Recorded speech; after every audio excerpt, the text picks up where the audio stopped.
Muy buenas tardes en Ecuador, muy buenas noches en Europa y un saludo a toda la audiencia que nos acompaña desde cualquier parte del mundo. Bienvenidas y bienvenidos a un nuevo episodio de Enlace Latinoamericano Europeo. A un mes del secuestro de la presidencia de secuestro del presidente de la República Bolivariana de Venezuela, Nicolás Maduro, y su esposa Celia Flores, vamos a desglosar un acontecimiento histórico que resonó en todo el mundo la madrugada del 3 de enero del corriente año en Venezuela. Para ello, contamos con Laura Arroyo, periodista y comunicadora política peruana, radicada en España. Es directora y conductora de El Tablero en Canal Red y de la base Comanche. Además, participa como tertuliana y analista en RTV. Fue asesora de la candidata a la presidencia del Perú, Verónica Mendoza. Su activismo es principalmente antirracista, pero también feminista y antifascista. Y como dije al inicio, Laura también es cantautora. Publicó su primer disco Niebla en 2021 y el año siguiente Refugio. El tema que abordamos esta noche es secuestro de Nicolás Maduro y decadencia del derecho internacional. Un acontecimiento que plantea interrogantes centrales sobre la vigencia del principio de soberanía, el respeto al derecho internacional y los límites de la intervención política en el sistema internacional contemporáneo. Desde Enlace Latinoamericano Europeo le damos una cálida bienvenida a Laura Arroyo. Tiene usted la palabra.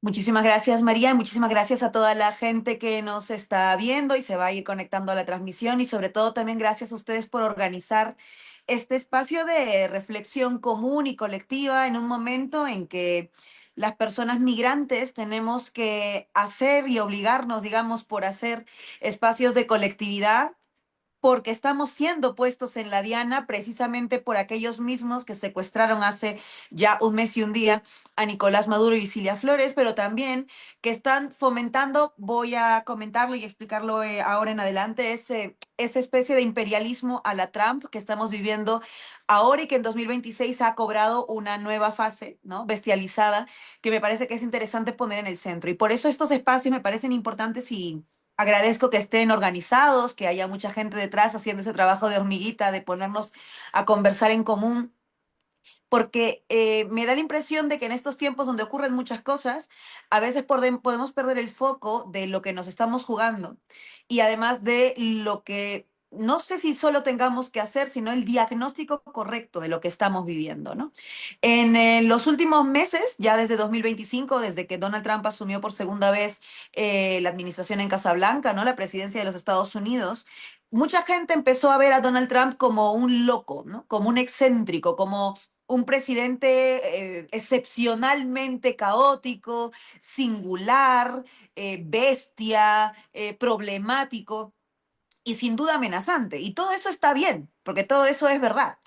Pero me parece que el error fundamental en el diagnóstico tiene que ver con que pensamos o se sigue pensando desde Occidente y sobre todo desde el norte global que Donald Trump es una excepción a la regla, que es un loquito que surgió como de la nada, que un día se levantó y se volvió bestia, llegó a Casablanca y bestializó todo, ¿no?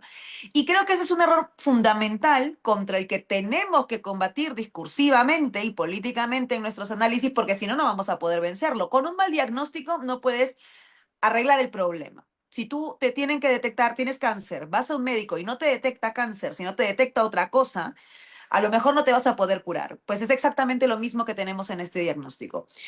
El imperialismo de los Estados Unidos no es nuevo. No ha empezado el 3 de enero con el secuestro de Nicolás Maduro, tampoco ha empezado con las amenazas o, por ejemplo, los bombardeos en aguas internacionales de embarcaciones con la excusa completamente falsa de que eran narcolanchas, como si eso justificara algo para comenzar, que eso tampoco hubiera justificado nada, pero es que además no era cierto. En aguas internacionales violando el derecho internacional, pero no empezó ahí. El intervencionismo yanqui data de muchísimas décadas, y si en algún lugar lo sabemos bien es precisamente en América Latina. En América Latina hemos vivido el Plan Cóndor, En América Latina sabemos lo que es que asesinen a un presidente democráticamente electo como Salvador Allende. En América Latina sabemos lo que son las operaciones de armado de pruebas, de utilización del poder judicial y de utilización del poder mediático para derrocar gobiernos, como es el caso también de TAC. Podemos hablar del Lofer contra Cristina Fernández en Argentina, del Lofer contra Rafael Correa en Ecuador, del Lofer contra Pedro Castillo en Perú hace tan solo, esto ya hace un poco menos, hace tan solo unos 3 años ya. Es decir, estamos hablando de una constante de los Estados Unidos que siempre han visto en América Latina un patio trasero necesario para sus propios intereses que tienen que ver con nuestros recursos naturales, para poder solventar sus propias economías, con el expolio de nuestros recursos, de nuestras tierras, con la expulsión de nuestros pueblos para poder saquear nuestros recursos, etcétera. No es nuevo. No es nuevo. Y esto es bien importante porque lo que vemos con Donald Trump, con este segundo Donald Trump, porque es verdad que el primero ya también era bestia, que parece que nos hemos olvidado que hubo un Donald Trump primero y ahora un Donald Trump segundo. Pero con este segundo Donald Trump no vemos, oh, imperialismo, qué nuevo. Lo que vemos es la nueva fase del imperialismo, que es donde estamos ahora. Y es una fase bestializada del imperialismo.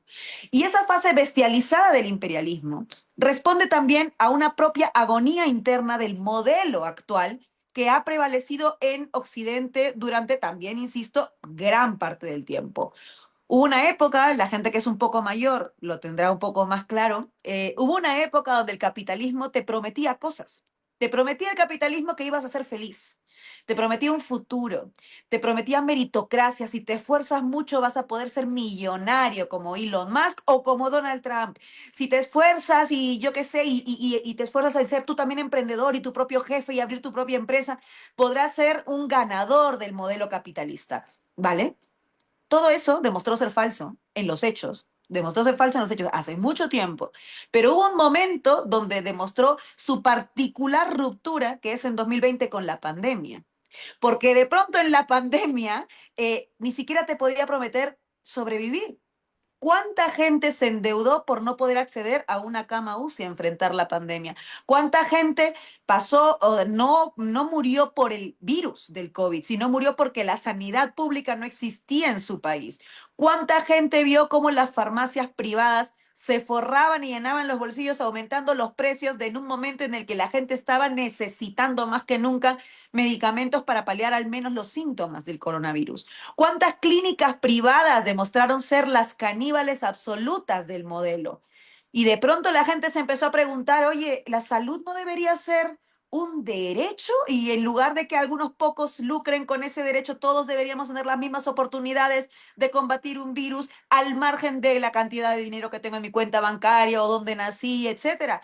Y eso cambió un poco las tornas a nivel mundial, hizo que el modelo capitalista se viera como lo que siempre ha sido, incompatible con la vida, un modelo que privilegia a unos muy poquitos y desprotege a las mayorías sociales. Y claro, esto empezó a mover las cosas y los sentidos comunes. Y frente a eso es que surge una reacción para frenar esa consecuencia del COVID. Esa reacción tiene múltiples rostros, pero su principal rostro y su principal líder es Donald Trump, pero tiene otros rostros. Javier Milei es ese rostro. Javier Milei con su motosierra, cada vez que dice que va a cortar y despedazar el Estado, lo que te está diciendo es eso. Soy el mejor representante de ese modelo, que quiero mantener el modelo capitalista, aunque no sirva para proteger a las mayorías. Yo quiero proteger solo a los míos, digamos, ¿no? A los que me financian a mí mismo en Casa Rosada. Entre ellos, por cierto, Donald Trump, que literalmente intervino en las elecciones legislativas argentinas. Hay que recordarlo. Es decir, Daniel Noboa, en Ecuador, es otro representante de ese modelo, por poner varios ejemplos, porque sé que además aquí hay personas de diferentes nacionalidades y me parece importante vincularlo todo. ¿Es verdad que el más bestia porque el que tiene más poder es Donald Trump? Sí, pero lo que quiero decir es Donald Trump no es una excepción a la regla. De hecho, es la continuidad lógica del sistema, en una versión bestializada. Y entonces todo eso nos hace llegar al 3 de enero. Por eso es importante tener todo ese diagnóstico. No es que Donald Trump se levantó el 3 de enero y dijo, uy, tengo ganas de ir a asesinar gente, bombardear un país y secuestrar a un presidente. No es así. Esto se fue gestando mucho tiempo antes. Primero Donald Trump estuvo instalando una narrativa. No olvidemos cuánto tiempo se dedicó a amenazar a Nicolás Maduro diciendo que era un narcoterrorista y se dedicó a amenazarlo durante meses antes de invadir Venezuela. Y también se dedicó a decir que otro narcoterrorista o vinculado al narcotráfico era Gustavo Petro en Colombia. Y también se dedicó a decir que otro problema para la seguridad estadounidense, porque hay que luchar contra los cárteles de las drogas, es Claudia Sheinbaum en México. Es decir, la misma narrativa contra tres mandatarios diferentes. Lo que pasa es que solo atacó a uno, de momento. Y esto también me parece importante señalarlo. Y claro, llegamos al 3 de enero, hace exactamente un mes y un día, como decía, y lo que vemos, creo yo, es bastante aleccionador porque nos da muchas claves de cómo actuar y cómo no actuar. El pueblo venezolano, hasta ahora, un mes después, sigue movilizado exigiendo la libertad de Nicolás Maduro. Y esa resistencia me parece bien importante y hay que reconocerla, agradecerla y aplaudirla a un pueblo que dice, nosotros queremos ser soberanos, nosotros no queremos estar bajo la bota del imperio. Y eso en estos tiempos es bien, bien de coraje y de valentía y hay que reconocerlo. Pero mi pregunta es, ¿cuántos mandatarios de Occidente han sido capaces de pedir lo mismo que el pueblo venezolano en las calles? ¿Cuántos mandatarios, por ejemplo, europeos, ¿no? Que se supone que Europa es el faro de la democracia a nivel mundial, lo digo yo viviendo en Europa, que me da vergüenza la actitud de los líderes europeos que se supone pues, que son derechos humanistas y democráticos, ¿no? Y todo lo demás. ¿Cuántos han pedido la liberación de Nicolás Maduro? Ninguno. Ninguno ha pedido la liberación de Nicolás Maduro. Y esto no tiene que ver con que les guste Nicolás Maduro, no. Esto no tiene que ver con que te guste más o menos un gobierno, sus políticas, su discurso, su programa, ni siquiera con que estés de acuerdo con él como presidente. O sea, me da igual. Esto tiene que ver con otra cosa mucho más concreta y mucho más sencilla, que es qué puerta se abre cuando permites que el secuestro de un representante político de un país sea válido y pase sin ningún problema, como si nada hubiera pasado. Y eso es lo que está permitiendo en este momento Europa, pero también otros mandatarios en la región. Javier Milei aplaudió ese secuestro. Daniel Noboa aplaudió ese secuestro. Rodrigo Paz en Bolivia a lo mejor no lo aplaudió tanto, pero un poquito bastante sí, diciendo, bueno, es que había una situación de conflicto y de caos en Venezuela. El mismo Gabriel Boric en Chile, poniendo en igualdad de condiciones, bueno, es que Cuba y Venezuela muy malas, entonces claro, cosas que pasan en un contexto donde están secuestrando a Nicolás Maduro y atacando ilegalmente un territorio de la región. Esa cortedad en el análisis y esa, vamos a decir, ingenuidad voluntaria por parte de falsos progresistas, como yo creo que fue el caso del presidente chileno Gabriel Boric, lo que nos demuestra es por dónde no hay que ir.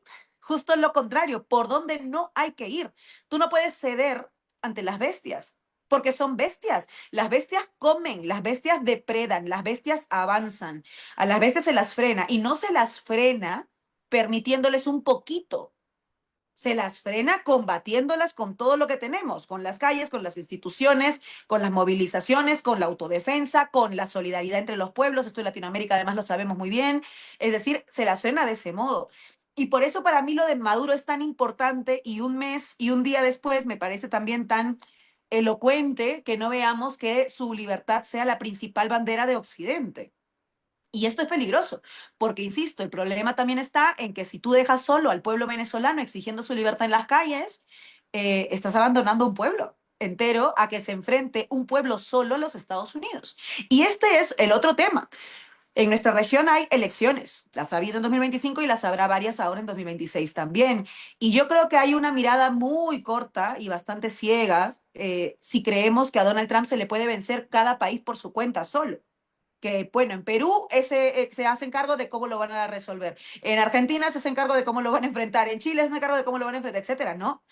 Esta tiene que ser una alianza regional en este momento. Una alianza regional es la única forma de enfrentar ese imperialismo bestia que es en el que estamos ahora, en el imperialismo en la versión Trump, digamos, ¿no? Y creo que ahí también estamos perdiendo un poco el foco. Hace un mes y un día secuestraron a Nicolás Maduro, pero a quien pone en la mira ahora Donald Trump, ¿a quién es?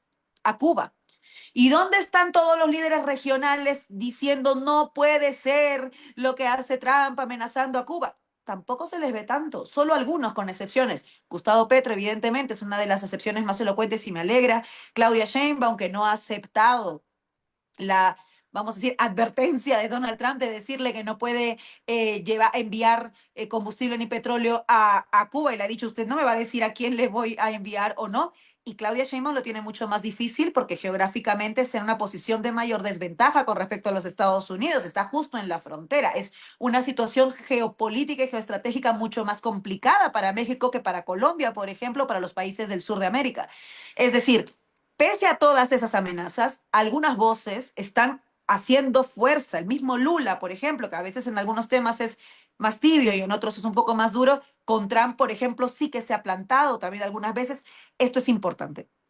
Pero insisto, Donald Trump no ataca ilegalmente a Venezuela para quedarse con Venezuela, con su petróleo y ya está. Las bestias cuando consiguen algo quieren más.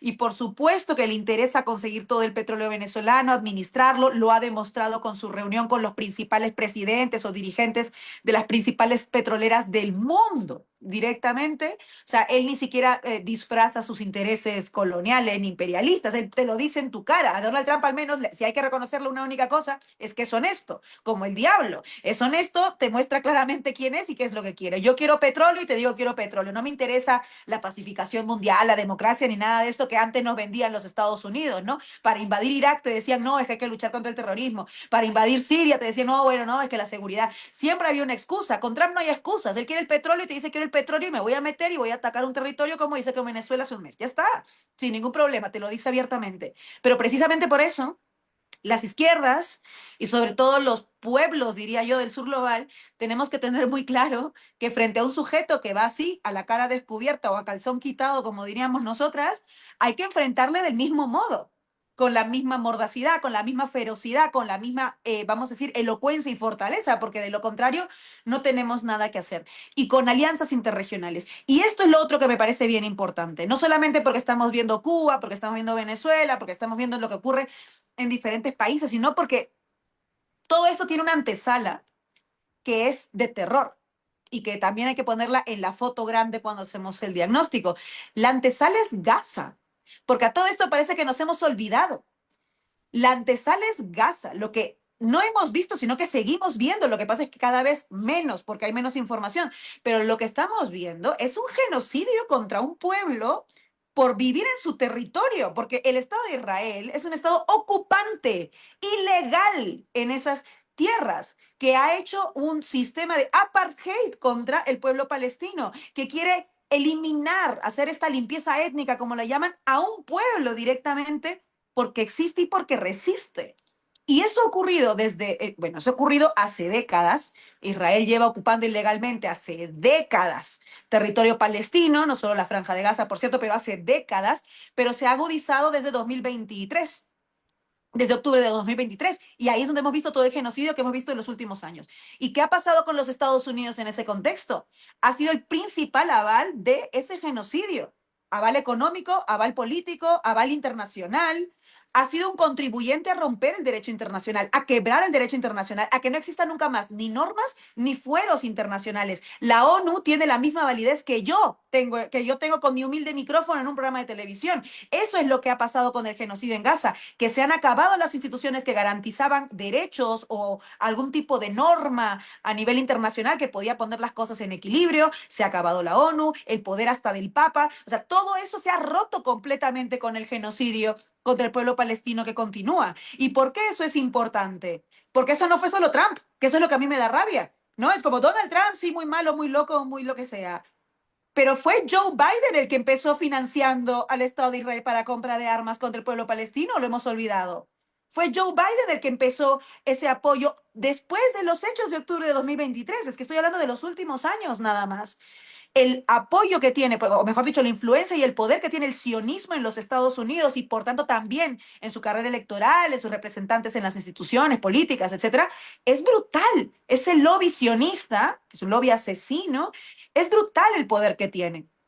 Entonces, en un contexto donde hemos tenido Gaza y donde seguimos teniendo Gaza, eso es lo que estamos viendo que también se aplica para América Latina. No es que han roto el derecho internacional porque sí mientras asesinaban un pueblo, es que querían romper el orden internacional y el derecho internacional para poder garantizar que puedan cometer mayores cantidades de atrocidades en adelante en otros territorios. Y creo que ese objetivo macabro, lo que queramos, no les ha salido mal, les ha salido más bien, muy bien. Y ese es el problema. Les ha salido tan bien que luego pueden secuestrar a un presidente y ningún líder europeo exige ni siquiera su libertad. Les ha salido muy bien. Ahora, yo entiendo que hay gente que puede decir, Laura, el orden internacional era también una farsa. Y tiene razón. El orden internacional era una farsa. Era un orden colonial, era un orden blanco, era un orden del norte global, era un orden insuficiente, era un orden donde Europa mantenía su poder colonial en otros territorios a través de, por ejemplo, empresas transnacionales, permitía que los Estados Unidos también pudieran invadir cuando les daba la gana, como hicieron, insisto, con Irak, como hicieron con Afganistán, es decir, ya era un orden internacional insuficiente, pero tenía algo, existía, tenía resortes, ¿no? Algún tipo de construcción, arquitectura, aunque sea. Eso ya no existe ahora. Donald Trump puede hacer lo que le dé la gana y nadie le va a decir no. Nadie le va a decir no desde una institución, me refiero, internacional como la ONU, por ejemplo. ¿Qué poder tiene la ONU para frenar a Donald Trump? Ninguno ahora mismo. Del mismo modo que, ¿qué poder tuvieron para frenar a Netanyahu? Que estuvo y se mantiene haciendo lo que le da la gana. Benjamin Netanyahu tiene una orden de captura internacional por cometer crímenes de guerra. ¿Y cuántas veces lo han capturado? ¿Y cuántas veces ha viajado a Casa Blanca? Sin ningún problema, como Pedro por su casa, como diríamos nosotros. Entonces, claro, el orden internacional ha muerto. El derecho internacional ha muerto, lo han matado. El tema aquí está.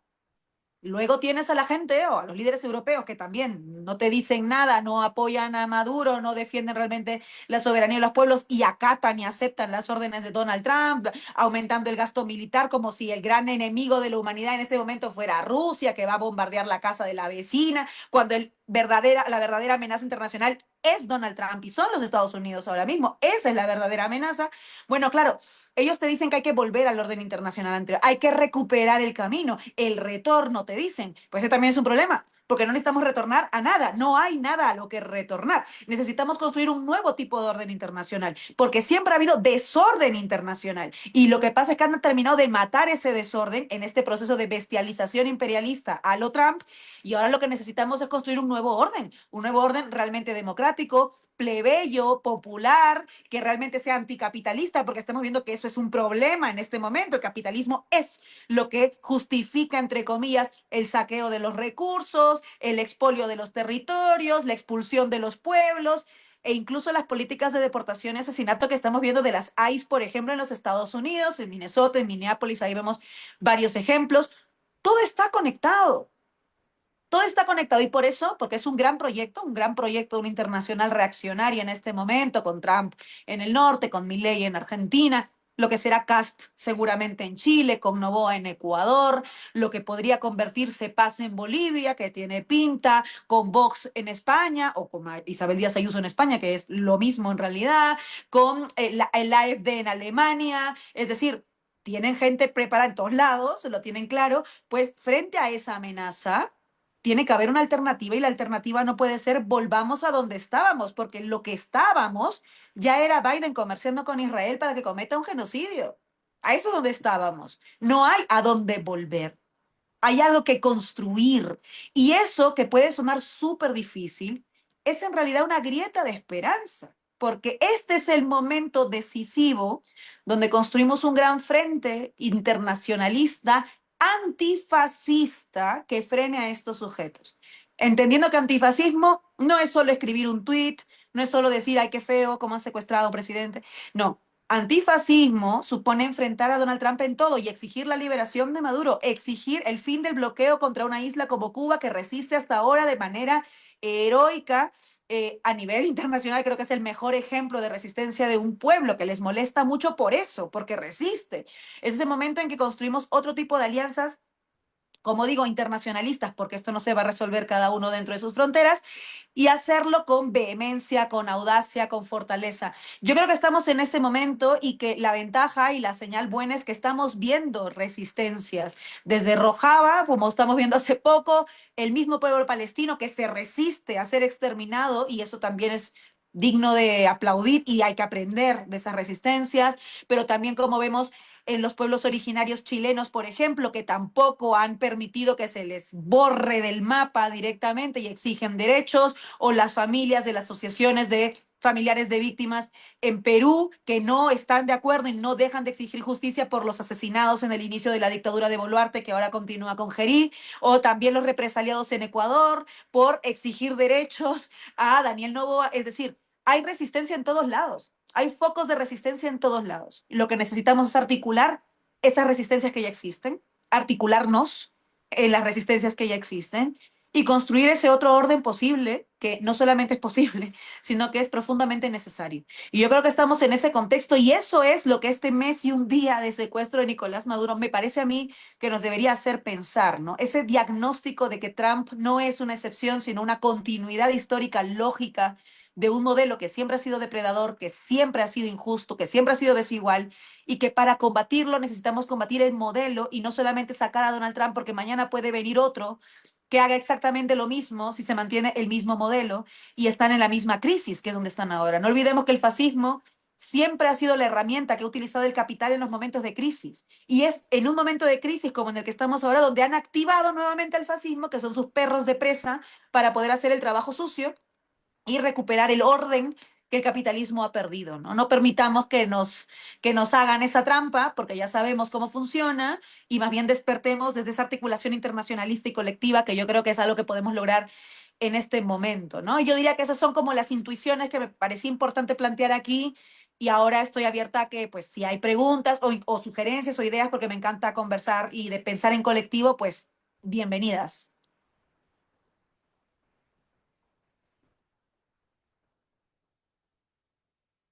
Ahí está. Sí, muy buenas noches. Am, Elizabeth Sainlas y los saluda desde Alemania. Hoy conversamos con Laura Arroyo. Les recordamos que el tema de esta noche es secuestro de Nicolás Maduro y decadencia del derecho internacional. Muy estimada Laura, es un placer tenerte aquí en nuestro espacio. De verdad, una fan aquí Gracias, presente. Elizabeth. Sí.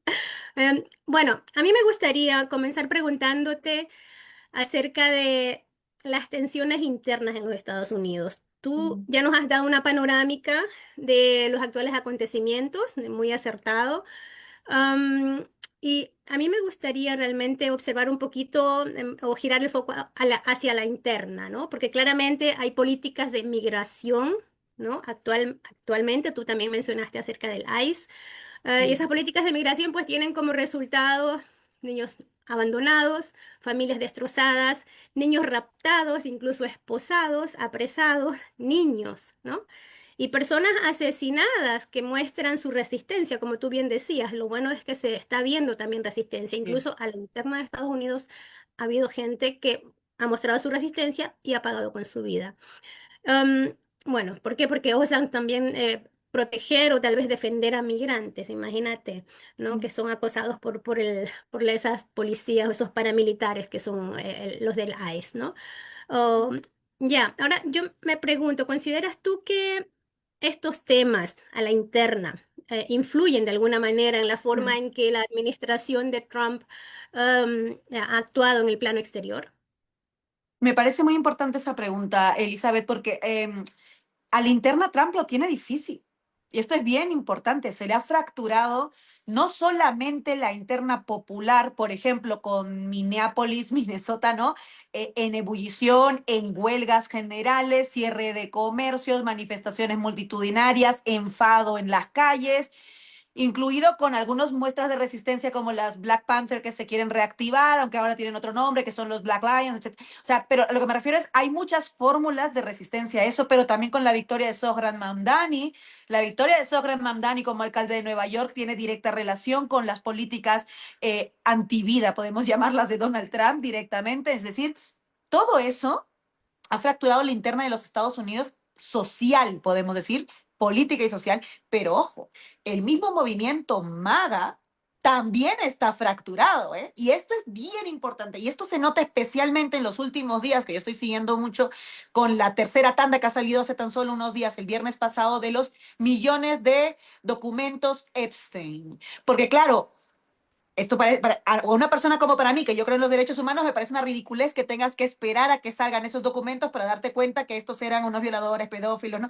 Pero bueno, Está bien, hay gente que necesita esos documentos para darse cuenta. Bueno, muy bien, han salido los documentos. Y entonces, dentro del mismo espacio que sostiene a Donald Trump, este grupo MAGA, ha empezado a haber ruptura, porque claro, ¿cómo te vas a meter con niños de esa forma? Y porque, por cierto, las cosas que salen en esos documentos, en esos correos, las conversaciones, las fotos, los vídeos, son de espanto. Son de espanto, lo comenté en una de mis editoriales, creo que la del lunes, sobre el método Epstein, estamos en tiempos donde lo escalofriante ya no es sorprendente. Y eso es grave y marca mucho el año en el que estamos. Y eso, Elizabeth, está pasando ahora mismo en los Estados Unidos. Y yo creo que Donald Trump puede hacerse el que le da igual porque es su propio personaje. Él tiene un personaje, Donald Trump, él es muy así, me da igual, me río, no sé qué, pero ha tenido que moverse, ¿eh? En Minnesota ha tenido que trasladar a Greg Bovino, que era este líder de las patrullas de agencia fronteriza, de las ICE, el más bestia de todos, que imagínate lo que digo, porque todos son bestias, pero imagínate si es el más bestia de todos de lo que me estoy refiriendo, lo ha tenido que trasladar. Y eso es gracias a la resistencia popular, porque si no hubiera habido esa resistencia popular en Minnesota, no lo hubiera tenido que mover. Y yo creo que aquí ha habido una alianza interesante que también nos da un poco de lecciones de hoja de ruta de cómo resistir en otros territorios, Elizabeth, porque la pregunta es qué es lo que pasó en Minnesota que hizo que se movieran todos, ¿no? Y es injusto, de verdad, porque llevaban deportando, secuestrando, como tú bien has dicho, capturando durante muchísimo tiempo a personas racializadas. Y aunque había un rechazo discursivo de esas políticas, no se movían todavía. Pero ya sabemos cómo es, al final el racismo opera así. Cuando atacan a un marrón, a una marrona, a un negro, a una negra, no responden igual que cuando atacan a un blanco. Y esto lo hemos visto en un mes, han asesinado a dos blancos que eran dos ciudadanos estadounidenses con DNI estadounidense, blancos los dos, René Good y Alex Pretty. ¿Y por qué esto es importante? Porque de alguna manera creo que también la población blanca, y esto es importante porque es una alianza que tenemos que hacer, el antirracismo no puede ser una cosa de las personas racializadas.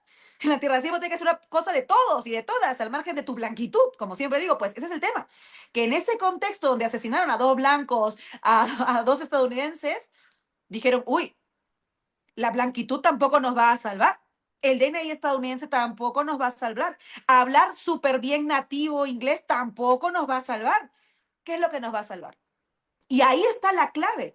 A Donald Trump no le interesa tampoco blancos, que solo por ser blancos pues puedan ser progresistas, defiendan los derechos humanos. No, él está mandando un mensaje no a los migrantes con el asesinato de René Good y de Alex Pretty, está mandando un mensaje a los estadounidenses blancos y les está diciendo, si tú apoyas a los migrantes, a los sudacas, a los mexicanos, a los colombianos, a los ecuatorianos o a los negros que sufren racismo en Estados Unidos, tú también eres un problema, tú también eres una amenaza y a ti también te podemos matar.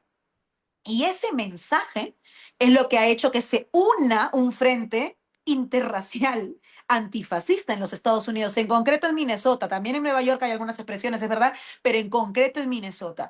Y eso es una buena señal. También esto quiere decir, y esto fractura más la interna de los Estados Unidos, porque solo las personas racializadas o migrantes movilizándose tienen mucho menos poder que de pronto tener a todo ese grupo de gente interracial, como digo, que se movilizan. Y yo creo que ese es el gran problema y el gran dolor de cabeza de Trump ahora mismo. Y por eso hay que seguir pulsando ese tipo de alianzas, porque en efecto yo sí creo que esa interna, Elizabeth, tanto en los Estados Unidos como dentro de su propio movimiento MAGA a raíz de las últimas revelaciones de los documentos de Epstein, es determinante. En este momento determinante de lo que vaya a pasar. Hay elecciones en Estados Unidos en breve, están las midterms. Hay quien dice que Donald Trump podría intentar ni siquiera convocarlas, no puede hacerlo, pero quién sabe. O sea, yo no descartaría nada porque es Donald Trump. Lo importante no es tanto lo que él vaya a hacer porque es impredecible, sino lo que va a ocurrir por parte de la ciudadanía, la gente que vive en los Estados Unidos con respecto a lo que sea que él haga. Y diría que ahí, a mi juicio, hay un margen de esperanza. Hay que mirar a Estados Unidos porque en efecto creo que la gente está dando la talla. Ojalá se mantenga esa resistencia y hay que cubrirla. Sí. Ojalá, sí, y me parece interesante lo que dijiste acerca del mensaje para los estadounidenses. En efecto, yo tengo amigos en Estados Unidos con los cuales hablo desde que es, ¿no? Desde Mm, siempre, ¿no? Pero ahora con más, ya más seguido. Y me doy cuenta lo cuidadosos están siendo ahora, cada vez que hablamos al teléfono. Y Claro. y yo digo, vaya, que surte efecto al parecer, ¿no? Mm, Hay ese temor, ¿no? Qué mm. lástima que sea así. Pero bueno, hay que hacer alianzas, como tú bien dices, eso es lo esencial. Tenemos una pregunta de, a ver, dos manitos alzadas, de Mbaye Ndaye, no sé si lo pronuncié bien, discúlpame, pero bueno, ya nos dirás tú cómo se pronuncia tu nombre. Por favor, abre tu micrófono y dinos tu pregunta. Te estoy mandando un permiso para abrir el micrófono. ¿Puedes aceptarlo, por favor? ¿Es posible? Si no, pues hasta que lo logremos, pues vamos a Estocolmo, a Suecia, donde Edmundo Albornoz, por favor, tu micrófono y Sí, tu buenas pregunta. noches, Laura. Muchas gracias por enriquecernos a nosotros. El- Tú señalabas acerca del imperialismo de Trump, más yo pienso de que en los Estados Unidos hay dos partidos políticos, los demócratas y los republicanos, pero tienen una sola política internacional. Sí. Es posible que se lo tiren a Trump, posiblemente, pero la película continúa en ese sentido, digamos, el, las, el- la unipolaridad, si se puede decir, de los Estados Unidos, de, de conducir el mundo, digamos, se ha terminado, digamos, por su situación económica también. Así lo veo yo, y han entrado en un proceso, digamos, de un tanto desesperado por, digamos, apropiarse de las riquezas naturales del mundo y volver, digamos, a tener ese predominio, el intento, digamos. Pero los BRICS parece de que siguen marchando y sería una contienda bien difícil tanto para ellos. No sé cómo lo ves, digamos, en el futuro, o cómo verías, aparte de lo que tú has señalado, el papel de los BRICS en esta lucha, digamos, internacional de que pasamos a una Sí. multipolaridad, digamos, que me parece que es importante, digamos, beber o escuchar tu opinión también. Gracias, Edmundo. A ver, primero que nada, súper de acuerdo. O sea, el Partido Demócrata y el Partido Republicano son ambos partidos de un país que es, por definición, imperialista. Con lo cual, sí, con demócratas o con republicanos en Casa Blanca, América Latina, por ejemplo, nunca ha dejado de ser patio trasero, ¿no? Entonces, claro, a mí esto me parece bien importante porque mucha gente, cuando las elecciones, me acuerdo que yo fui muy crítica también con Kamala Harris, no dije que iba a ser lo mismo, pero es verdad que para mí la política exterior en materia de lo que iba a pasar con América Latina iba a ser igual. Las mismas posturas con respecto a Gaza eran bastante parecidas, o sea, no había realmente una diferencia porque están los dos dentro de un sistema en un país que es imperialista, ¿no? Es el imperio completamente. Entonces, en efecto, estoy de acuerdo contigo, pero con respecto a la unipolaridad y la multipolaridad, la ventaja es que en un momento, en un mundo donde las transacciones comerciales, financieras, internacionales ya no se encuentran ancladas en territorios, sino que están vinculadas más bien a estas transacciones extraterritoriales, es decir, que hay empresas que pueden tener sede en un lugar, actividad en otro lugar, pero pagan impuestos en otro lugar, etcétera. Entonces, al final, toda esa especie de desgeolocalización de las finanzas hace muy difícil para los Estados Unidos querer volver a una unipolaridad posible.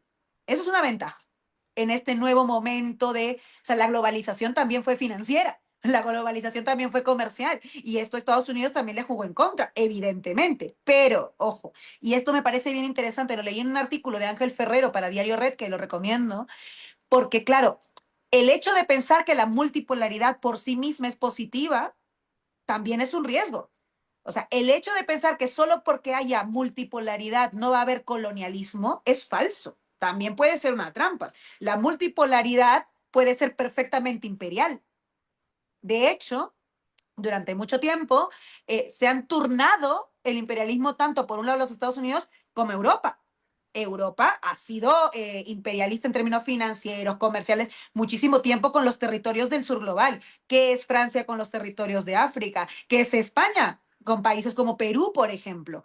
O Repsol, la empresa energética española que ha causado el principal ecocidio en Perú hace tan solo creo que es 3 o 4 años ya.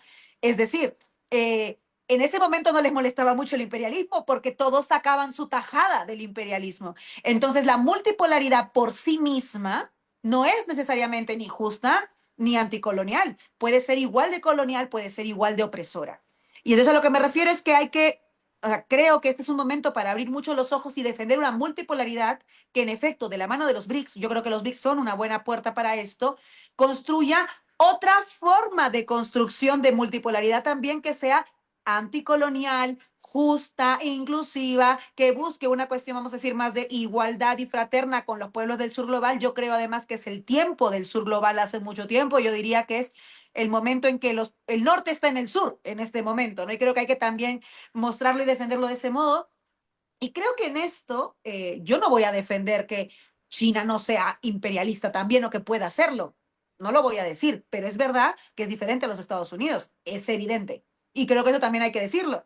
Y creo que es un momento en el que la gran disputa, el gran, vamos a decir, dolor de cabeza que tienen los Estados Unidos es China. Y si tu gran adversario tiene un gran dolor de cabeza, pues conversa con el dolor de cabeza, ¿no? O sea, por lo menos conversa, negocia, abre la puerta, discute, veamos posibilidades por ahí. Y yo creo que eso es lo que más va a desesperar a Donald Trump. Esa es la razón por la cual Donald Trump detesta a ciertos países, empezando por Venezuela, por ejemplo, también Cuba, por supuesto, pero no solamente, o sea, China es el gran dolor de cabeza, lo dicen ellos mismos en su documento de estrategia de seguridad, no lo dice Laura Arroyo, se puede leer en su documento presentado en octubre, a fines de octubre, o sea, lo tenemos escrito. Y por eso sí me parece importante que pensemos una multipolaridad diferente, digamos, ¿no? Anticolonial y en efecto repotenciando alianzas con los dolores de cabeza de los Estados Unidos en este momento, como China. Por eso sí creo que los BRICS son importantísimos, pero también creo que para los BRICS sean sostenibles el mundo, necesitamos repotenciar también nuestras propias, vamos a decir, nuestros propios gobiernos regionales. A mí lo que me preocupa es que los BRICS no van a funcionar si en América Latina, en América del Sur, por ejemplo, todos los gobiernos son trumpistas. Y como Trump, por ejemplo, ahora mismo ya tiene el triángulo de litio con Bolivia, Chile y Argentina, pues estamos un poco preocupados, diría yo, ¿no? En Perú también tienen aliados. ¿Vamos a sacarlos en las elecciones de abril o no? No lo tengo yo muy claro. Es decir, necesitamos una reconfiguración regional que entienda este diagnóstico también. Y ahí es donde yo creo que la tarea todavía es pendiente porque no estoy tan segura de que esa batalla la tengamos ganada. Y de lo contrario, como te digo, ya ahí no solamente va a ser una multipolaridad igual de colonial, sino que vamos a volver a la unipolaridad donde Estados Unidos va a seguir mandando y haciendo lo que quiere. Entonces necesitamos, como digo, anclar y ponerle pies sobre la tierra a todo esto que supone también hacer el trabajo en nuestros propios territorios, o los territorios donde estamos, o los territorios de los que somos, porque si no va a ser muy difícil dar esa batalla, porque como digo, la multipolaridad es necesaria en este momento, pero eso no quiere decir que vaya a ser necesariamente positiva para los pueblos. Ahí es donde tenemos que entrar, digamos, en ese momento de decisión tenemos que entrar los pueblos a definir qué tipo de multipolaridad queremos, ¿no? Y ser también protagonistas, por cierto, de esa multipolaridad. Siguiendo la línea de la multipolaridad, Laura, ¿qué lectura darle a la actitud de la Unión Europea y a la de otros gobiernos frente a esta operación militar sucedida el 3 de enero? Sí, ¿y cómo interpretar ese irrespeto actual al derecho internacional de algunos bloques? Porque el silencio es notorio y la ambigüedad de algunos también. ¿Cómo Y leerlo? ya no sé ni siquiera si ambigüedad, porque yo no salvaría ya a nadie. Yo creo que todos nos acordamos de María Corina Machado, ¿no? Esta traidora, básicamente lacaya del imperio, que le regaló su premio Nobel a Trump para pedir que le hiciera casito, básicamente, y la nombrara presidenta. Yo creo que la Unión Europea es como María Corina Machado en este momento. La Unión Europea ha decidido ser vasalla de Donald Trump. La Unión Europea ha decidido suicidarse, literalmente, en este proceso de definición clave en un punto crítico del orden internacional o del desorden internacional, como estamos diciendo, y ha decidido convertirse en el Estado 51 de los Estados Unidos. Donald Trump dice, hay que aumentar el gasto militar por PBI por cada país europeo. Y sí, señor, por supuesto que sí. Donald Trump dice, el principal enemigo de Europa y la seguridad europea es Rusia y China. Y tienes a Europa diciendo, sí, señor, vamos a hacerlo. Tienes a Donald Trump diciendo, no, es que lo importante es el derecho a defenderse, hay que apoyar a Israel. Y la Unión Europea, aunque a lo mejor no lo diga, porque ya le saldría demasiado costoso apoyar explícitamente un genocidio, sigue financiando y sigue comerciando armas con el Estado que comete el genocidio. Es decir, la Unión Europea decidió ceder y volverse una colonia de los Estados Unidos. Y eso es otra señal del momento de crisis y del fin del orden internacional, porque parte de ese orden internacional era que Europa tenía una cierta imagen de faro ante el mundo, por lo menos, ya digo de imagen, aunque sea, ¿no?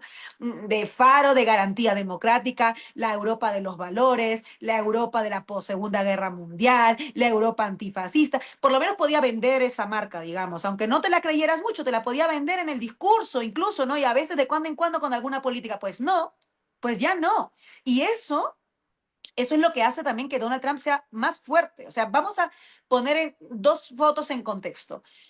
Donald Trump amenaza a Groenlandia. Dice, yo quiero Groenlandia para mí, la. Y Europa no sabe qué hacer. Se lleva las manos en la cabeza y dicen, no, porque Groenlandia es nuestra colonia, es la colonia de Dinamarca. ¿Cómo te vas a meter con nuestra colonia, no? Déjanos nuestra colonia a nosotros. Pero al mismo tiempo no son capaces de plantarse realmente frente a Trump. Y tienen que negociar con él, conversar con él en su casa de Mar-a-Lago, ceder a las reuniones. No saben qué hacer, no tienen cómo frenarlo, porque le han abierto la puerta. Por otro lado, tienes, por ejemplo, a Gustavo Petro. A Gustavo Petro también Donald Trump le ha señalado mucho. ¿Pero qué hizo Gustavo Petro? No se dio. No se dio. Y se mantuvo en sus 13. ¿Han hablado por teléfono? Sí. ¿Se acaban de reunir en Casa Blanca? También, pero de otra manera. De otra manera. Porque a diferencia de Europa, Gustavo Petro no dijo, sí, es verdad, a lo mejor alguna de nuestras embarcaciones lleva droga. Nunca, jamás Gustavo Petro dijo, eso es una mentira. Y ha ido a hablar de la lucha contra el narcotráfico a los Estados Unidos con el mismísimo presidente de los Estados Unidos, el crazy Donald Trump, a decirle lo que pensará seguramente. A lo mejor a mí me hubiera gustado que sea todavía más duro, que le reviente la cara, que no se tome fotos. Seguramente, yo soy muy así, yo soy muy latinoamericana en eso, yo soy muy apasionada, ¿no? A lo mejor yo tampoco querría foto, yo lo entiendo, pero yo no soy presidenta, no tengo ese poder. Gustavo Petro es presidente y sabe que a los vecinos de Venezuela los han atacado ilegalmente hace un mes. Entonces también sabe cómo tiene que actuar y hay cierto pragmatismo.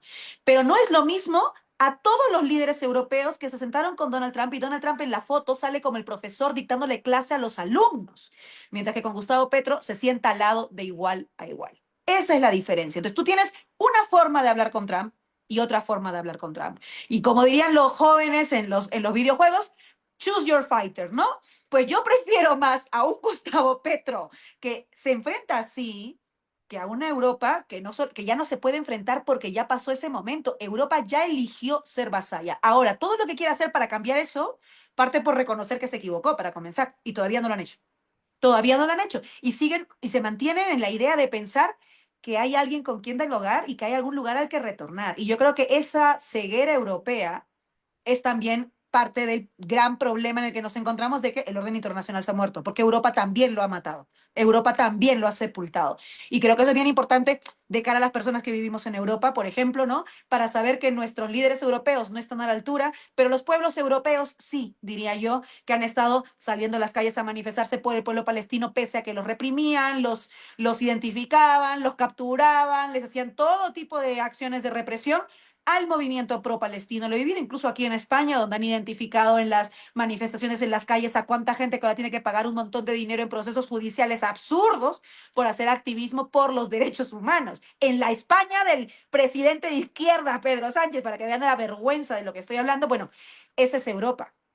Esa es Europa, que diría yo más bien, esa fue Europa. A ver ahora qué nueva Europa se reconfigura en este contexto, porque en efecto, en este momento es una colonia de los Estados Unidos. Es casi tan relevante para Donald Trump que América Latina, con la diferencia de que Europa tiene menos recursos. Nosotros estamos dentro de todo mejor. Entonces, pues ahí ha quedado Europa retratada. Sí, lamentablemente, ¿no? Estará por verse cómo se Mm, desarrollan. Interesante lo que decías también acerca de las protestas en contra de Palestina. Ahora imagínate, yo vivo en Alemania, acá pues incluso es penalizado, ¿no? Porque ya claro, de una pues se lo interpreta como antisemitismo y hay mucha gente que fue a la cárcel simplemente por decir su opinión, ¿no? Bueno, o es aquella idea de que o estás conmigo o estás en contra mí, ¿no? total, total. Es un poco ese blanco y negro, o sea, no hay nada gris por ahí, ¿no? Tremendo. En Alemania ha Eh, sido de donde más dura ha sido la represión. Además, hay que decirlo, la Alemania, además, que era siempre como una especie de motor europeo. Yo estuve en Berlín hace 2 años ya, me parece, cuando ya estaba habiendo mucha represión contra los movimientos pro-palestinos ujú, y lo que vi fue infame. O sea, fue infame el nivel de cuidado que teníamos que tener los activistas, por ejemplo, que queríamos marchar el 1 de mayo, que yo coincidí con que estaba yo por ahí, y nos decían que tuviéramos cuidado del tipo de arengas que teníamos que tener si es que queríamos apoyar al pueblo palestino. Era infame, pero claro, tienen esta lógica que ha terminado siendo profundamente colaboracionista con el régimen israelí. Pero claro, además, cuidado, porque además AfD en Alemania tiene ujú, un peso y hemos visto también a una socialdemocracia alemana y también a un partido conservador alemán que al final pues han empezado a comerse un poco los discursos pues totalmente, perdón, discursos racistas, antimigratorios y también contrarios a cualquier derecho humano, como los de apoyo por el pueblo palestino, ¿no? Que ujú. al final la ultraderecha ha logrado llevar todo a su molino y todas las fuerzas políticas se han dejado arrastrar, todas con algunas muy poquitas excepciones. Entonces, bueno, sí, Alemania es para mí un ejemplo también de lo que pasa cuando no te mueves. O sea, la gente dice en política, a veces está bien quedarse quieto. No, nunca jamás, porque en la política nada está quieto. Y si la ultraderecha, como estamos viendo a nivel mundial, la fascistización es internacional, están jalando el escenario hacia la ultraderecha, si tú te quedas quieto, también te arrastras hacia la ultraderecha. Es el efecto normal de la gravedad de la política. Entonces, lo que hay que hacer es no quedarse quieto. La izquierda no puede quedarse quieta para que nos lleven hacia la ultraderecha, porque terminas diciendo tonterías como que defender al pueblo palestino es antisemitismo. Ese es el problema de cuando te quedas quieto. Tú lo que tienes que hacer como deber político de las izquierdas es cuando ellos tiran de la manta hacia la ultraderecha, es tirar con todo hacia la ultraizquierda. Yo creo que necesitamos una izquierda mordaz y radical, que yo sé que dice, ay no, radical, Laura, qué palabra. ¿Cómo no una izquierda radical? Estos sujetos están literalmente llamando a cazar migrantes y la izquierda tiene que ponerse moderada, parece la derrota más absoluta de diagnóstico, ¿no? Entonces, claro, Donald Trump está pidiendo que, o sea, está asesinando hasta blancos que apoyan a los migrantes. Lo que tú tienes que hacer es tirar de la manta completamente hacia la izquierda, pero con toda la fuerza hacia el otro lado, porque si no, insisto, si te quedas inmóvil, te arrastra la corriente. Entonces, yo creo que eso es de política 01, ¿no? Y creo que eso, al menos en Alemania, se ha visto especialmente, diría, y habría que aprender también, ¿no? De ese proceso y de cómo las fuerzas políticas han terminado renunciando a ciertos principios básicos por dejarse arrastrar por esa corriente ultraderechista, ¿no? Absolutamente, sí. Bueno, queremos invitar a la gente presente que por favor alcen sus manitos, ¿sí? Cuando alcen las manos, yo les doy el permiso para que abran su micrófono, por favor, háganlo. Le estoy dando el permiso a Valle Daye, pero no me lo aceptas. Por favor, acéptamelo para que puedas participar. Sí, con mucho gusto nos gustaría oír tu pregunta. Mientras tanto, pues nos vamos a Italia, Génova. María Calle, por favor, tu pregunta.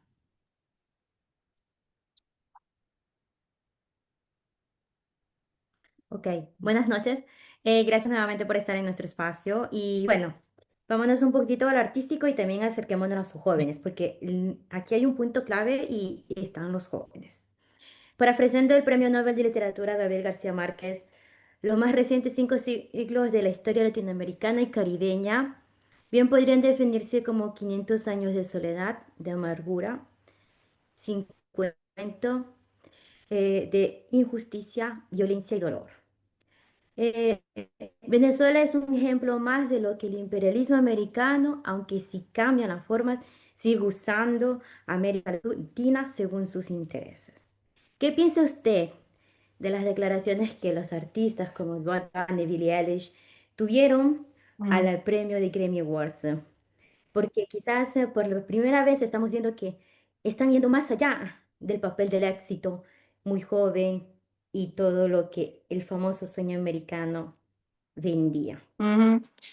Me parece muy interesante porque a mí me interesa mucho el análisis cultural. Hago incluso en mis redes sociales de cuando en cuando tengo tiempo, porque es verdad que me suele ser difícil, análisis, por ejemplo, musicales del mundo de la industria. O sea, los analizo desde el hito cultural que supone la industria musical. No solamente porque me gusta la música, sino desde el hito cultural que supone desde el disco de Rosalía hasta el disco de Bad Bunny. Y lo digo ¿por qué? Porque esto que has comentado me parece importante. Yo vi la ceremonia de los Grammys porque me encanta ver, yo soy muy fan de todas estas premiaciones de la industria de la música.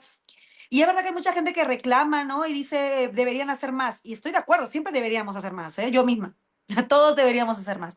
Pero sí creo que la voz que han levantado, yo sé que Billie Eilish ha sido muy dura y me parece muy bien que haya dicho algo como nadie es ilegal en una tierra robada, ¿no? Me parece muy importante que lo haya dicho una más una artista del calibre de Billie Eilish que tiene muchísima exposición a nivel internacional y masivo, pero creo que me quedo más con Bad Bunny porque que lo enuncie un puertorriqueño en este momento tiene más significancia política, porque son los que están en el ojo de la tormenta, digamos, ¿no? ¿Por qué esto es importante? Porque yo creo que todos aquí hemos visto la foto de Liam Conejo Ramos, este pequeñito de 5 añitos, al que las agentes de la patrulla de las ICE lo detuvo y lo han tenido más de 10 días en prisión. A un niño de 5 años. Un niño de 5 años ha estado más de 10 días en prisión. ¿Por qué? Por su color de piel. Por eso ha estado en prisión, por su apellido, por quiénes eran sus padres, por eso estaba en prisión. Es increíble. Cuando yo pienso en esas imágenes, se me mueve el cuerpo completamente, porque una amiga mía me lo decía, me lo recordaba, que una amiga a la que yo quiero mucho, Mafe, decía, a mí lo que me duele es que se parece a mis sobrinos, se parece a mis primos, se parece a mis hijos, se parece a la gente con la que yo he convivido toda mi vida. Y eso a mí también me pasa. Liam es eso, se parece a nuestra gente, a nuestros sobrinos, a los que queremos, a nuestros hijos, a nuestros primos. Eso es lo que hace que todo eso tenga otra dimensión. Y por eso sí creo que esta idea que se difunde mucho de que el arte está separado de la política es la cosa más estúpida que he escuchado nunca. No porque ahora el arte y la política vayan de la mano, sino porque el arte siempre ha sido político. Siempre. No olvidemos que Hitler tenía como gran compositor de cabecera a Wagner. Era música. Hitler era un apasionado de las óperas de Wagner, por cierto. Quiero ya, después podemos discutir si nos gusta Wagner o no, que también podemos entrar en esa discusión, que yo soy muy fan. Pero lo que me refiero es que la música o el arte en general siempre ha sido una respuesta a los contextos políticos. Nina Simone, la maravillosa Nina Simone, pianista, cantante, negra, defensora, activista de los derechos de las personas negras en los Estados Unidos, escribía y componía por la liberación de los pueblos negros en los Estados Unidos, desde siempre en apoyo a Martin Luther King, pero no solamente, ¿no? Todas sus canciones de me siento bien, para mí sentirme bien es la libertad, está diciéndote lo que significa la opresión por la raza en los Estados Unidos. Soy Nina Simón. O sea, siempre la música ha sido, la música o el arte en general, ojo, ha sido político.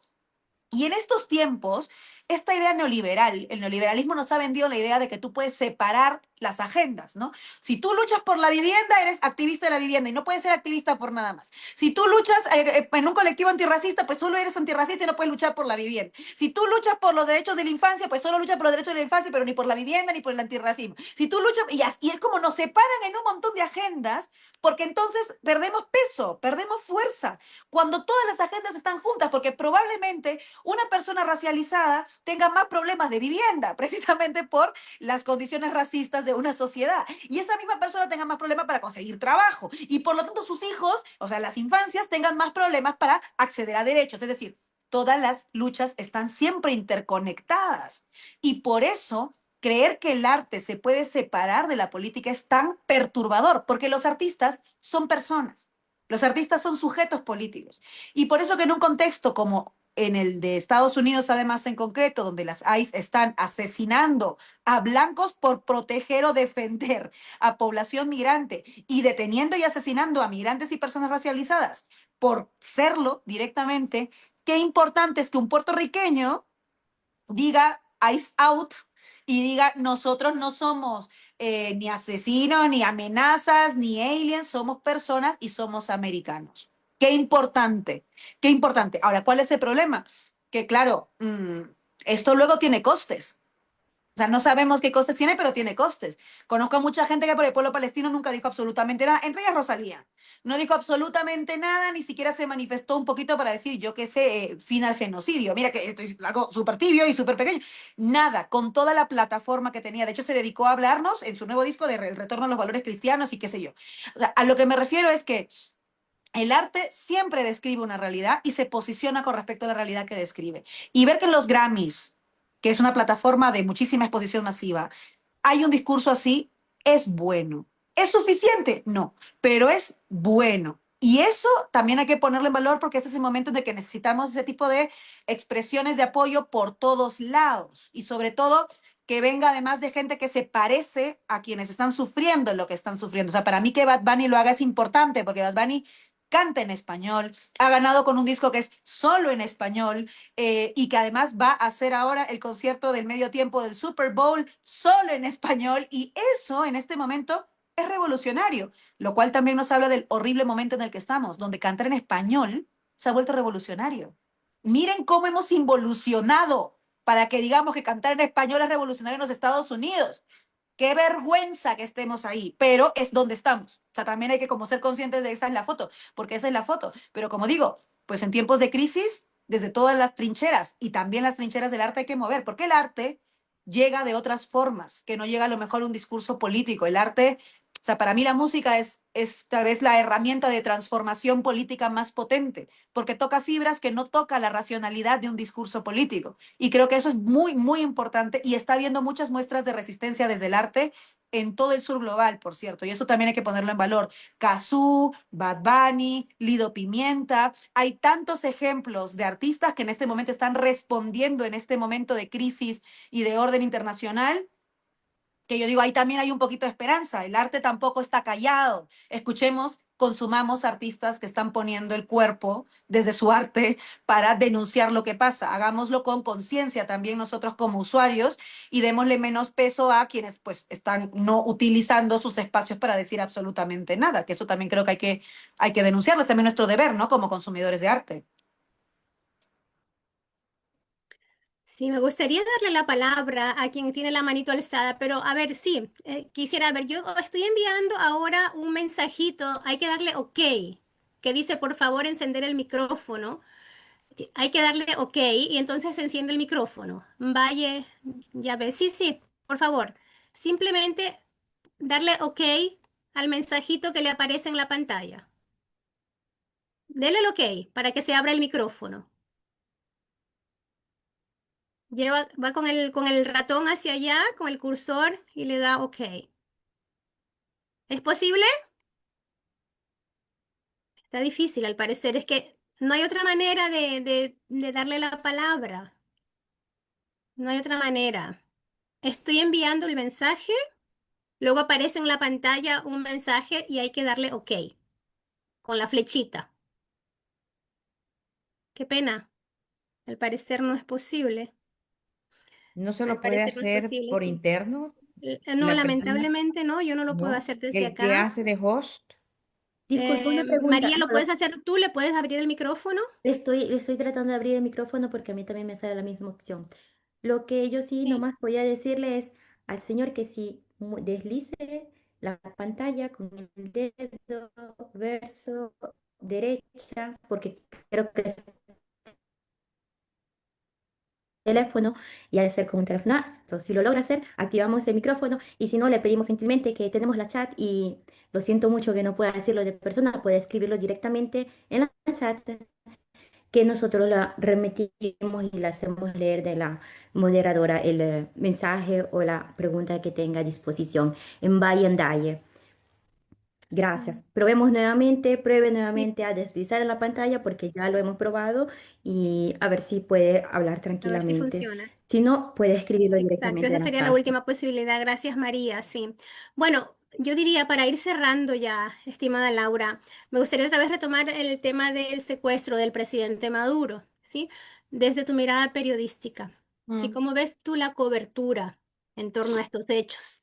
¿Sí? ¿Acaso no predomina ahí una narrativa alineada a ciertos intereses geopolíticos? Total, yo diría que hemos visto propaganda, no periodismo, y que los que hemos hecho periodismo hemos sido lamentablemente una minoría aunque siempre agradezco yo a la gente que permite que hagamos periodismo así. Por ejemplo, en el caso de yo trabajo en Canal Red. Canal Red es un medio de comunicación que se debe a sus suscriptores y a sus socios. Y si no fuera por los socios y los suscriptores, yo no tendría ese trabajo, no podríamos tener un canal, yo no podría tener el programa de televisión que tengo. Y eso nos permite hacer un periodismo que pueda señalar con nombre propio también a los medios que hacen propaganda. Que esto es bien importante. En estos tiempos hay que hacerle periodismo al periodismo, porque estamos viendo que hay mucho periodismo que no lo es, que son propaganda bruta. Por ejemplo, al inicio, en la misma semana, justo a la semana de secuestrado Nicolás Maduro, tuve una entrevista muy interesante con Owen Jones, un analista británico, pues progresista de izquierdas, que había denunciado, había subido a sus redes sociales un memorándum que había mandado la BBC,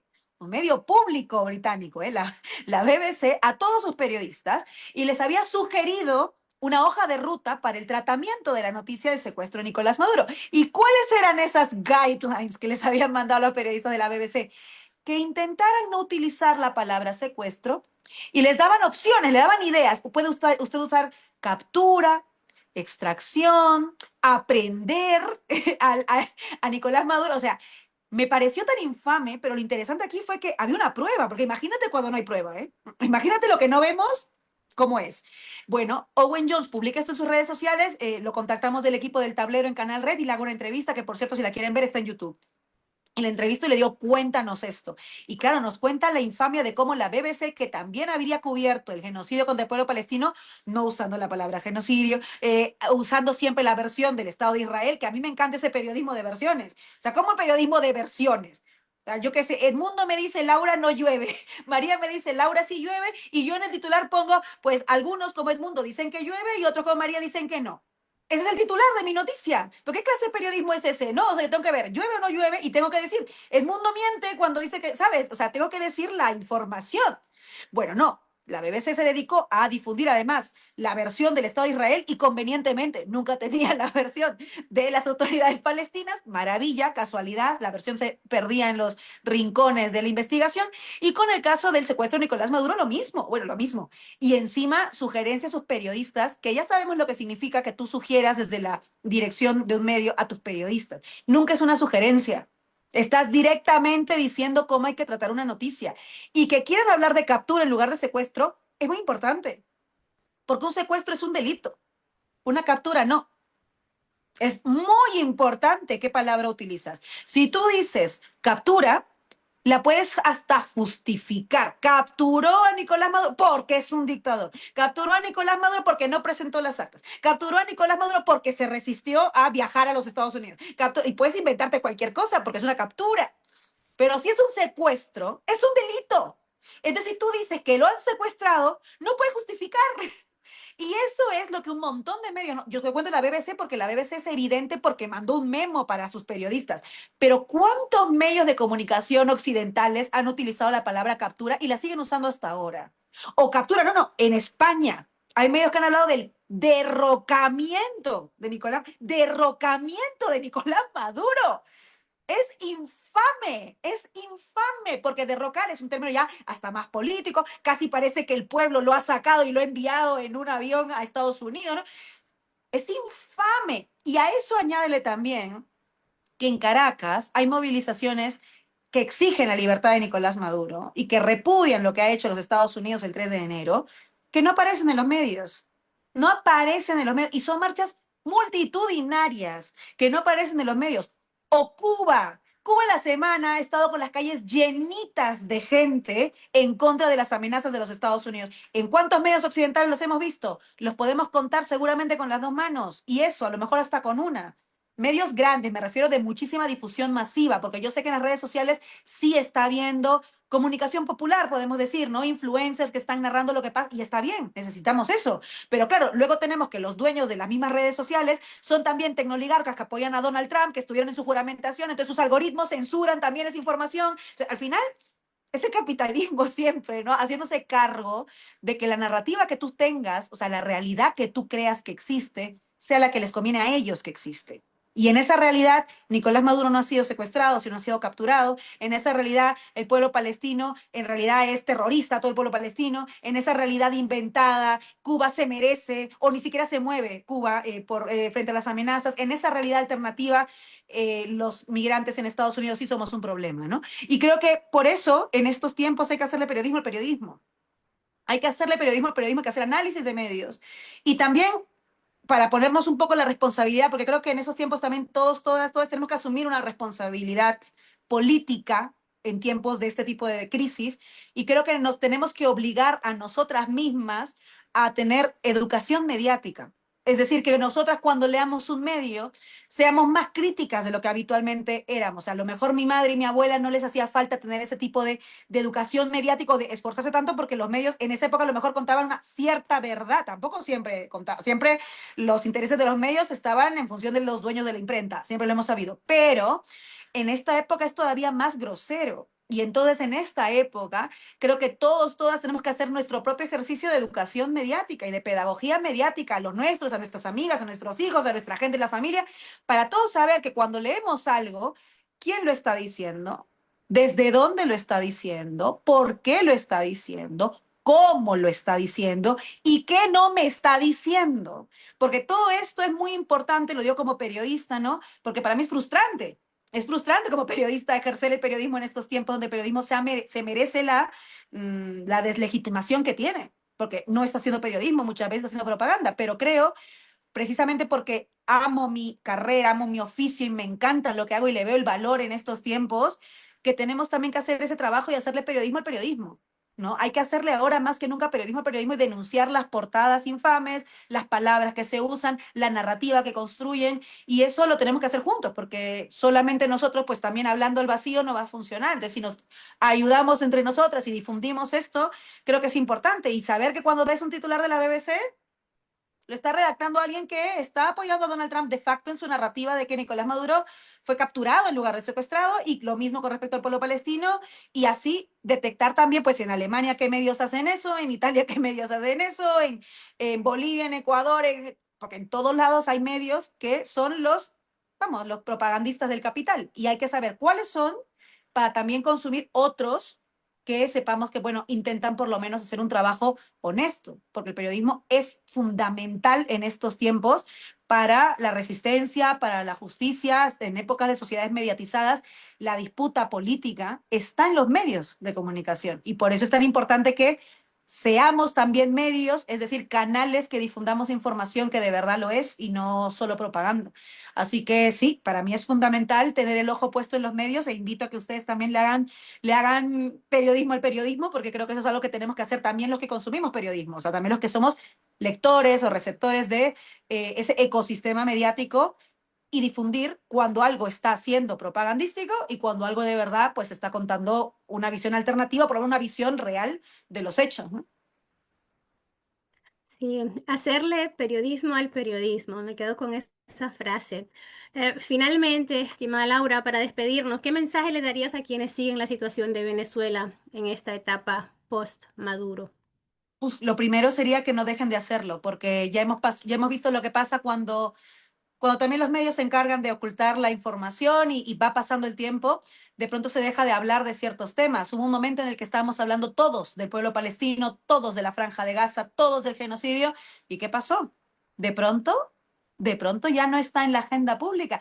Eso también es responsabilidad de los medios, pero tenemos nosotros que contrarrestar eso hablando nosotros siempre de Palestina, seguir manteniendo el ojo en Gaza. Del mismo modo, ha pasado un mes, ha pasado un mes, que para mí es como muy poco y al mismo tiempo un montón. O sea, es como, tengo una sensación como contradictoria, porque digo, ha pasado muy poco para que ya no se esté hablando de esto, del mismo modo que siento que ha pasado un montón de tiempo porque nadie ha querido posicionarse en Occidente, ¿no? Como decíamos, presidentes europeos ni siquiera han pedido su liberación, ¿no? Entonces, el mensaje es, uno, no dejar de hablar.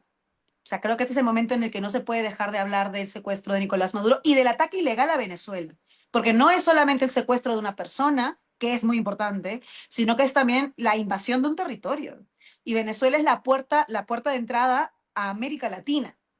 Venezuela no es solo Venezuela, es lo que Venezuela significa, el símbolo que es Venezuela para toda la región. Y si de verdad nos consideramos patriotas de nuestra región y si de verdad queremos ser soberanos y no vasallos, tenemos que entender que todos somos Venezuela. Todos somos Venezuela del mismo modo que todos somos Cuba, del mismo modo que todos vamos a ser pues el país que esté en la diana del imperialismo y de la bota del emperador naranja Donald Trump. Y por eso, tal vez el segundo mensaje, o sea, si el primero es no dejar de hablar de Venezuela, el segundo mensaje es volvernos Venezuela. Volvernos Venezuela en el lugar en el que estemos, en la latitud en la que estemos y en el código postal en el que estemos. Y eso significa deliberadamente consumir información de Venezuela, hablar con gente en Venezuela, leer, mirar medios desde Venezuela. Pienso desde los compañeros que están haciendo cosas muy importantes en Amor América, por ejemplo. Nosotros en el tablero siempre hablamos con Boris Tevier desde allá, desde Caracas. También Telesur, por supuesto, que también está teniendo una información que además Telesur tiene mucha infraestructura muy seria desde el territorio. O sea, hablar y ser Venezuela. Yo diría que esto es lo principal ahora mismo y sobre todo sostener esto es lo más difícil probablemente, sostener la resistencia. Pero la resistencia venezolana no se puede dar solo en Venezuela y solo en Caracas. La resistencia venezolana tiene que darse en todos lados, precisamente porque allá tal vez es más difícil ahora mismo. Tenemos que hacerlo nosotros en nuestros territorios también. O sea, organizarnos en nuestros territorios en solidaridad con Venezuela y mantener siempre ese lazo uniéndonos porque si no solamente no habremos aprendido, sino que cómo vamos a ir a dormir tranquilos sabiendo que hemos dejado, que no hemos cumplido con nuestra parte, digamos, ¿no? Al menos yo creo que eso también hay que politizarlo. Hay que politizar nuestras formas de apoyarnos a distancia, ¿no? Yo siempre digo, cuando en Perú la cosa está muy mal, que está muy mal, a veces me dicen, Laura, deberías volver, ¿no? Y seguramente sí, aunque creo que sería menos útil en Perú que aquí donde estoy, porque puedo hablar de Perú desde fuera y eso me da una libertad para denunciar más lo que pasa dentro. Pues todos los que estamos fuera de Venezuela tenemos la oportunidad de hablar muy fuerte. Si estamos fuera de Estados Unidos, tenemos la oportunidad de hablar muy fuerte. Entonces hay que subir el volumen. O sea, hay que subir el volumen por quienes no pueden subir el volumen. Y yo creo que ese es nuestro deber y ese mensaje más que para Venezuela es también para los venezolanos en la diáspora que están fuera, pero también para todas las personas latinoamericanas o defensores de los derechos humanos y de las soberanías que estamos fuera. Tenemos que subir el volumen. Y cuando nos digan que nos estamos pasando, que somos muy radicales, a mí me lo han dicho muchas veces, recuerda que eso quiere decir que lo has hecho bien. Cada vez que alguien se incomoda porque habla muy fuerte, es que lo estamos haciendo bien. En estos tiempos no hay espacio para el silencio. El silencio es la muerte, el silencio es que se acabó todo, el silencio es que ya está, no vamos a luchar más. El silencio es la resignación. Y en estos tiempos o luchamos o luchamos. Yo lo tengo muy claro. Entonces, a subir el volumen, a continuar la lucha, pero sobre todo a seguir subiendo el volumen y espacios como este creo que hacen eso, precisamente. Así que gracias por organizar este encuentro y por organizar estos encuentros. Y muchas gracias por haberme invitado a mí a conversar un ratito con ustedes. Me ha encantado hacerlo y espero, pues nada, repetirlo también en otras ocasiones y seguir subiendo el volumen en conjunto. Seguramente, lo haremos. Nosotras agradecemos a Laura Arroyo por este análisis tan claro como necesario y a ustedes por acompañarnos en este espacio de reflexión crítica y compromiso con el futuro de Venezuela y de nuestra América Latina, por supuesto. Enlace Latinoamericano Europeo es un proyecto creado por ecuatorianas y ecuatorianos migrantes y colaboradores de Ecuador y de Europa. Nuestra meta es construir juntos un espacio de integración y unión en aspectos políticos, culturales y sociales de una manera participativa y consensuada. Agradecemos a la audiencia presente en este conversatorio y también a los voluntarios que hacen posible este proyecto. Los invitamos a seguirnos en redes sociales y a formar parte del proyecto. Hasta la próxima. Adiós. Adiós.